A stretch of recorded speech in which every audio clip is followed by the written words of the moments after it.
비동사 문장의 핵심어 파악과 해석 개념 강의를 시작하겠습니다. 영어 문장을 해석한다는 것은 문장의 핵심어를 파악해서 그 정보를 처리한다는 이야기입니다. 따라서 여러분들이 공부하는 모든 영어 문장에는 반드시 핵심어가 있고 이야기를 좀 더 상세하게 전달하기 위해서 부사라는 게 붙어서 문장이 길어지는 겁니다.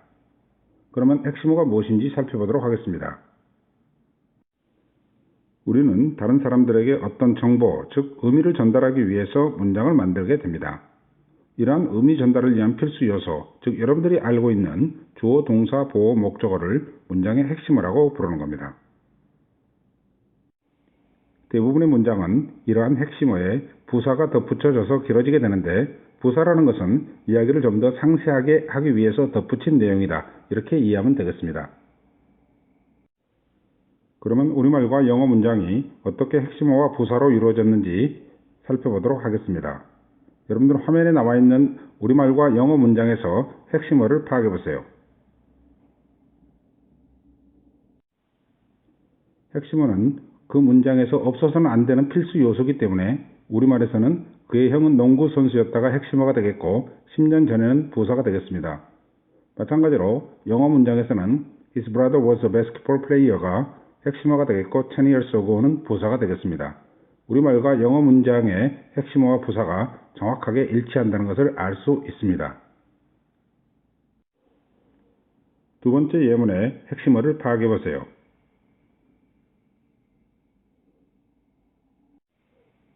우리말에서는 그 숙녀는 아름다웠다가 핵심어가 되겠죠.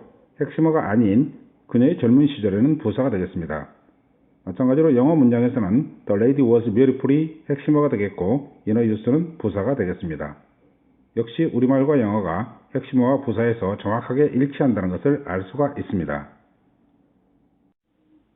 세 번째 문장의 핵심어를 파악해 보세요.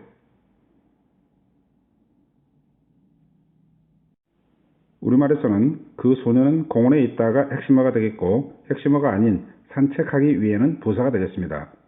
영어 문장에서도 The boy is in the park가 핵심어가 되겠고 for a walk는 부사가 되겠습니다. 문장을 해석한다는 것은 그 문장의 핵심어를 빠르고 정확하게 파악하여 정보를 처리한다는 이야기입니다. 그러면 영어 문장의 가장 기본이 되는 비동사 문장의 핵심어는 무엇인지 살펴보도록 하겠습니다. 먼저 비동사는 세 가지 경우에 씁니다. 비동사는 주어가 뭔지, 어떤지, 어디에 있는지를 표현하고자 할 때 사용하는 동사입니다. 그러면 비동사를 사용하는 세 가지 경우를 차례대로 하나씩 살펴보도록 하겠습니다.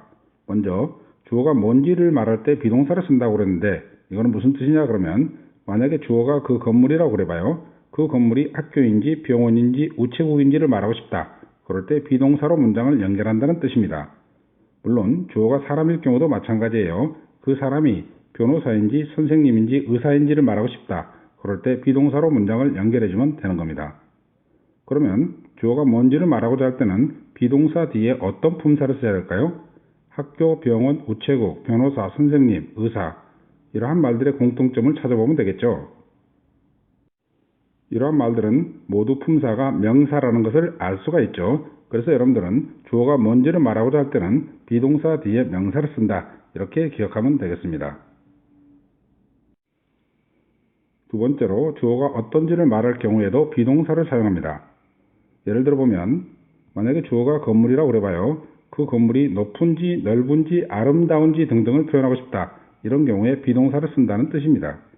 물론 사람이 주어일 때도 마찬가지겠죠. 그 사람이 정직한지 친절한지 좋은지를 표현하고자 할 때 비동사를 사용하게 됩니다. 그러면 주어가 어떤지를 말하고자 할 때는 비동사 뒤에 어떤 품사를 쓸까요? 지금 화면에 나와 있는 이 부분의 공통점들을 찾아보세요. 이런 말들의 공통점은 품사가 형용사라는 거죠. 그래서 우리는 주어가 어떤지를 말하고자 할 때는 비동사 뒤에다 형용사를 쓰게 됩니다. 마지막으로 비동사는 주어가 어디에 있는지를 말하고자 할 때도 사용하게 됩니다. 예를 들어서 그 건물이 주어로 등장했는데요. 그 건물이 시내에 있는지 학교 옆에 있는지 이런 것들을 말하고자 할 때는 비동사를 사용한다는 뜻입니다. 사람 주어일 때도 마찬가지겠죠. 그 사람이 거실에 있는지 마당에 있는지 이런 것들을 표현하고자 할 때는 비동사를 사용하게 됩니다. 그러면 주어가 어디에 있는지를 말할 때는 비동사 뒤에 뭘 써야 될까요? 자, 여기에 어디에 있는지 해당하는 말들의 공통점을 찾아보세요. 이 말들의 공통점은 모두 장소 부사라는 점이죠. 따라서 주어가 어디에 있는지를 말하고자 할 때는 비동사 뒤에 장소 부사를 써주면 되겠습니다. 그러면 비동사 문장의 핵심어를 정리해 보도록 하겠습니다. 주어가 뭔지 어떤지 어디에 있는지를 말하고자 할 때 비동사 뒤에 명사, 형용사, 장소 부사를 쓴다고 그랬습니다. 이 명사, 형용사, 장소 부사를 가리켜서 우리가 보어라고 부르는 겁니다. 따라서 비동사 문장의 핵심어는 주어, 동사, 보어가 되겠습니다. 여기서 참고로 상태 전면구에 대해서 공부하도록 하겠습니다. 주어가 어떤지를 말하고자 할 때는 비동사 뒤에 형용사를 쓴다고 그랬죠. 그런데 전치사 플러스 명사를 이용해서 마치 형용사처럼 쓸 수가 있습니다. 즉 주어가 어떤지를 표현할 수가 있습니다. 그러면 비동사 뒤에 이와 같이 전치사 플러스 명사가 등장하겠죠. 그러면 어떤 문제가 생기느냐? 자, 그는 방 안에 있다 그러면 이렇게 씁니다. 즉 주어가 어디에 있는지를 말하고자 할 때는 비동사 뒤에다 이렇게 장소 부사를 쓰게 되는데, 물론 장소 부사는 한 단어로 된 장소 부사도 있지만 대개는 전치사 구를 이용해서 장소를 표현하게 됩니다. 그러면 비동사 뒤에 이렇게 전치사 구가 나왔을 때 이게 주어가 어디 있는지를 말하는 건지 아니면 상태 전면구가 되어서 주어가 어떤지를 말하는 건지 어떻게 구별할 수 있느냐, 이런 문제가 생기죠. 구별하는 방법은 간단합니다. 비동사 뒤에 나오는 이 전면구가 장소가 아니면 무조건 상태 전면구다, 이렇게 판단하면 되겠습니다. 자, 예를 들어 볼까요? 첫 번째, 비동사 뒤에 전면구가 등장했습니다. against his plan은 그의 계획에 반대하는, 이런 뜻이 되겠죠. 장소예요? 아니죠. 그럼 무조건 상태 전면구가 되는 겁니다. 즉 형용사 구가 되는 겁니다. 해석은 나는 그의 계획에 반대한다, 이렇게 되겠죠. 두 번째 예문을 볼까요? 비동사 뒤에 전치사 구가 등장했습니다. of no use, 쓸모가 없는, 이런 뜻이죠. 장소를 나타내나요? 아니죠. 그럼 무조건 상태 전면구가 되는 겁니다. 그래서 해석은 이 책은 쓸모가 없다, 이렇게 되겠죠. 세 번째 예문을 볼까요? 비동사 뒤를 보니까 on sale이라는 전면구가 등장했죠. 자, 할인 판매 중인, 이런 뜻이죠. 장소인가요? 아니죠. 그래서 비동사 뒤에 장소가 아니면 무조건 상태 전면구다, 이렇게 판단하면 되겠습니다. 그래서 이 의미는 그 카메라는 할인 판매 중이다, 이렇게 해석해주면 되겠습니다. 참고로 비동사와 똑같은 기능을 하는 비동사 유사 동사를 공부하도록 하겠습니다. 먼저 stay. stay는 여러분들이 무슨 뜻으로 알고 있죠? 머물다, 이런 뜻으로 알고 있죠. 그 다음 remain. remain은 남다, 남아있다, 이런 뜻으로 알고 있습니다.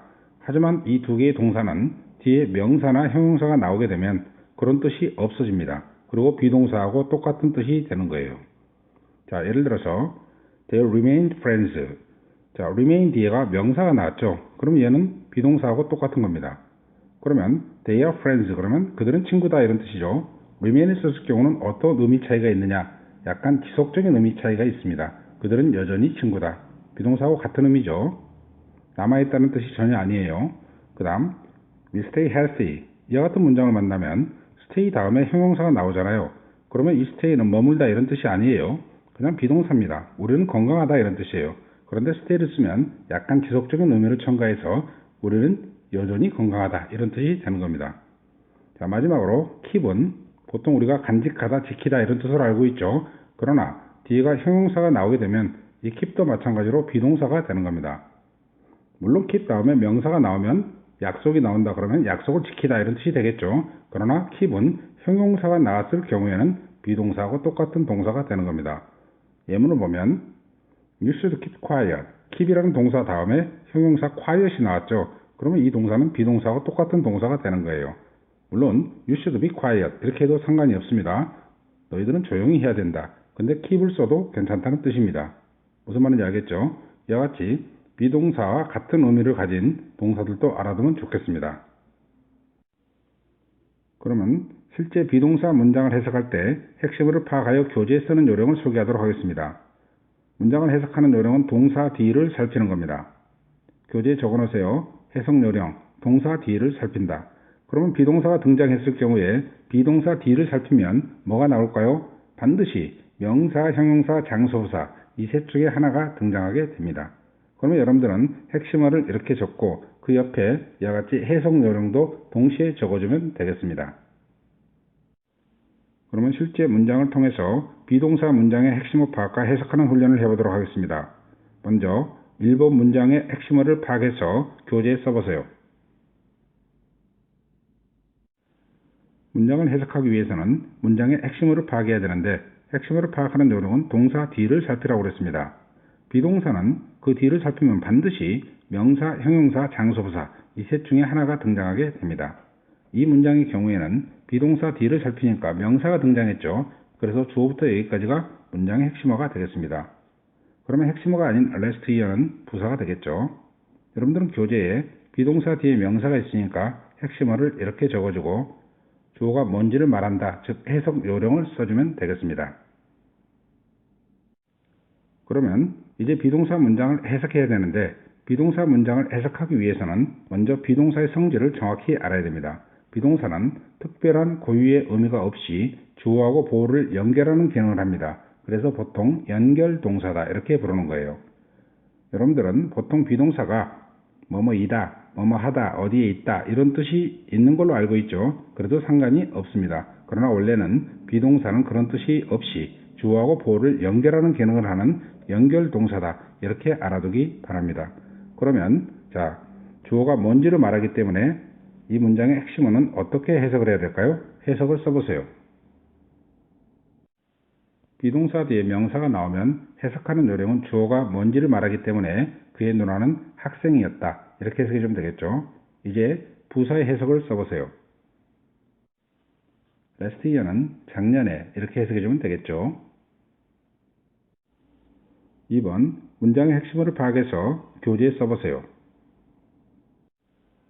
문장의 핵심어를 파악하는 요령은 동사 뒤를 살피라고 그랬죠. 비동사 뒤를 보니까 형용사가 등장했습니다. 그러면 주어부터 여기까지가 문장의 핵심어가 되겠고 in the movie는 핵심어가 아니니까 부사가 되겠습니다. 여러분들은 교재에 be 플러스 형용사 이렇게 핵심어를 쓴 다음에 해석하는 요령, 주어가 어떤지로 해석하겠다 이렇게 적어주면 되겠습니다. 그러면 문장의 핵심어를 해석해서 교재에 써보세요. 비동사 뒤에 형용사가 등장할 경우에는 주어가 어떤지로 해석을 하기 때문에 그 여배우가 아름다웠다 이렇게 해석을 해야 되겠죠. 그 다음 부사의 해석을 써보세요. in the movie는 그 영화에서 이렇게 해석해 주면 되겠죠. 3번 문장의 핵심어를 파악해서 교재에 써보세요. 비동사 뒤로 보니까 in the park라는 장소 부사가 등장했죠. 그래서 여기까지가 문장의 핵심어가 되겠고 with his brother는 부사가 되겠습니다. 그러면 여러분들은 교재에 핵심어 be 플러스 장소 부사다 이렇게 써주고요. 해석 요령 주어가 어디 있는지로 해석하겠다 이렇게 적어주면 되겠습니다. 그러면 문장의 핵심어를 해석해서 교재에 써보세요. 비동사 뒤에 장소 부사가 나오면 해석하는 요령은 주어가 어디에 있다로 해석하면 되겠죠. 그래서 그 소녀는 공원에 있다 이렇게 해석해 주면 되겠습니다. 마지막으로 부사의 해석을 써보세요. with his brother는 그의 형과 함께 이렇게 해석해 주면 되겠죠. 4번 문장의 핵심어를 파악해서 교재에 써보세요. 비동사 뒤로 보니까 전명구가 나왔습니다. 그런데 이 전명구는 장소부사가 아니죠. 장소부사가 아닌 비동사 뒤에 나오는 전명구는 무조건 상태 전명구가 되겠습니다. 즉 형용사 구가 되는 거예요. 그래서 해석하는 요령은 주어가 어떤지로 해석하겠다 이렇게 적어주면 되겠습니다. 뒷선문은 핵심어가 아니니까 부사가 되겠죠. 그러면 핵심어 해석을 교재에 써보세요. 상태 전명구 on sale은 할인 판매 중인 이런 뜻이죠. 그래서 해석할 때는 주어가 어떤지를 말하니까 그 휴대폰은 할인 판매 중이다 이렇게 해석해 주면 되겠습니다.